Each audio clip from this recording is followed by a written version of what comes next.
ఓ 10,000 రూపాయలు పర్సులను జేబులను ఉంటే పైలంగా తిరుగుతాం. అవసరమైతే అప్పుడప్పుడు చేయి పెట్టి చూసుకుంటాం సుతా. ఓ 1,00,000 రూపాయలుంటే మంచిగా కవర్ల చుట్టి చేతులు పట్టుకుంటాం. జెప్పున పోయి ఇంట్లో పెట్టుడో లేకుంటే బ్యాంకులు వేసడో చేస్తాం. అంతే కదా మరి. ఇయాల రేపు రోజులు మంచిగా లేవు. మన లోకంలో మనముంటే మన పైసల లోకంలో కొందరుంటారు. గీలు సుతా గసొంటి బాపతోళ్లే. చిన్నగా బండి డిక్కి ఓపెన్ చేసిండు, అందులో కవర్ పెట్టిండు.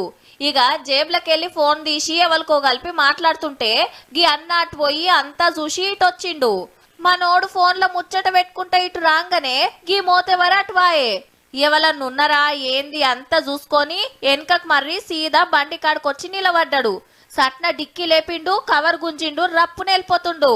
అంత గీ కవర్లో ఏముందంటే బ్యాంకు లోపల 5 లక్షల రూపాయలు డ్రా చేయడం జరిగినది. మా బావమర్ది కొడుకు కళ్యాణ్ గారికి ఇచ్చాము. అతను డబ్బులు ఆ డిక్కీలో పెట్టడం జరిగింది. గదన్నట్టు 2 నిమిషాలల్లా 5 లక్షలు కొట్టేసిండ్రు.